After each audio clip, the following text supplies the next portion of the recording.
Today, we're going to crack the code on let's call it the special language of business advisory services.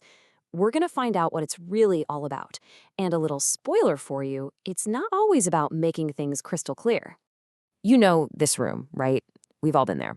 You're in a high-stakes meeting, a huge problem is on the table, but suddenly the air just gets thick with words like synergy, disruptive innovation, and my personal favorite, paradigm shift. All of a sudden, the language feels way more complicated than the actual problem. Yeah, it's a super common feeling. And you know what? It's not an accident. You're left sitting there wondering, did I miss a memo? Am I the only one who doesn't speak this dialect? But here's the thing you have to understand. This specialized language, it isn't just some weird quirk of the business world. It is often a tool, used very deliberately with a hidden purpose that goes way beyond just sharing information. Okay, so let's really dive into this. We're going to start by looking at why this kind of language even exists and how it really is a double-edged sword, acting as both a bridge and a barrier, all at the same time.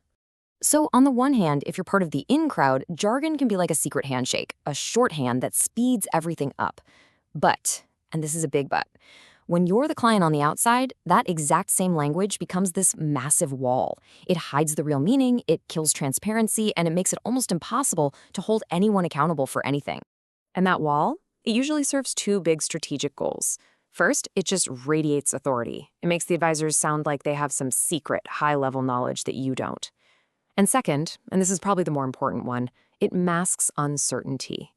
When the path forward is kind of foggy, a big cloud of complicated words can make an advisor sound super confident, totally in control, even when they have absolutely no concrete answers. So look, if jargon is a weapon, the best way to disarm it is to know what these words actually mean. It is time to pull back that curtain.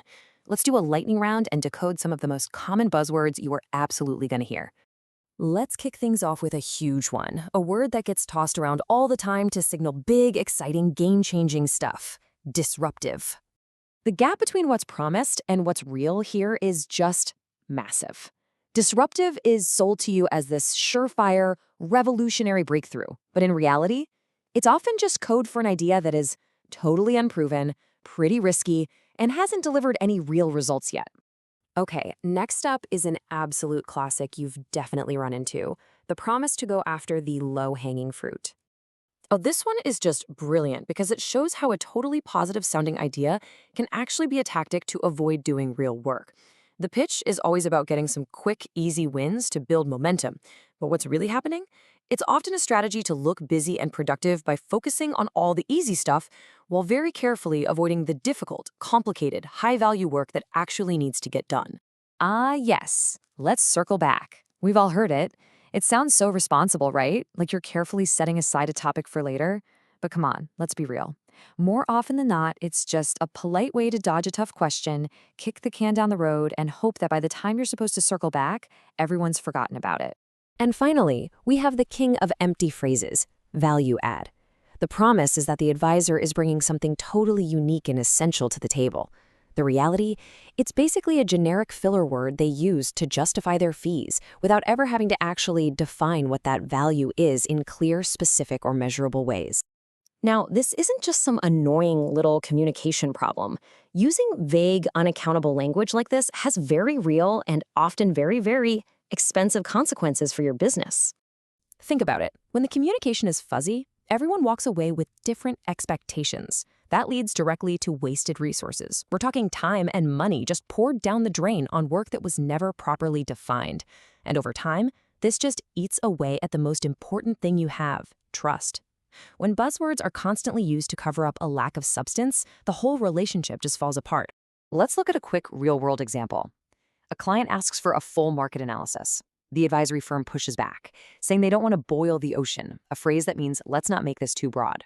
So they narrow the scope. Well, guess what happens? 6 months later, the client gets completely blindsided by a new competitor that was missed in that narrow analysis. A harmless-sounding phrase was used to avoid accountability, and it led straight to a massive business failure. Okay, so this situation isn't hopeless. You do not have to just sit there and take the jargon. Here's a simple but incredibly powerful playbook to help you cut right through the noise and demand the clarity that you deserve. This right here is your first line of defense. And please don't be afraid to stop a meeting and just say, "Hey, can you explain that again, but in plain English?"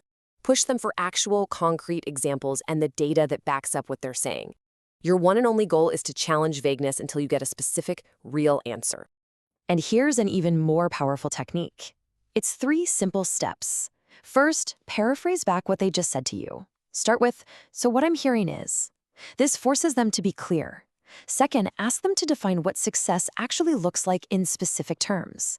And third, lock it all down by demanding metrics. Just asking, "How are we going to measure this?" That one question changes the entire conversation from wishy-washy ideas to solid, measurable outcomes. And this just shows you the incredible difference it makes.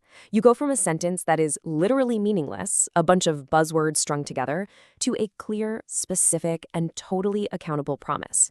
One is an escape hatch. The other is a real commitment. So the biggest takeaway here is pretty simple. Knowledge really is power. Once you understand the game and the language being played, you get to change the dynamic. You are empowered to cut through the jargon, demand actual answers, and drive real results. At the end of the day, getting to clarity is a shared responsibility. The speaker can choose to use language that hides the truth or reveals it. But you, as the listener, have all the power to demand which one it's going to be. And now you've got the tools to insist on the truth.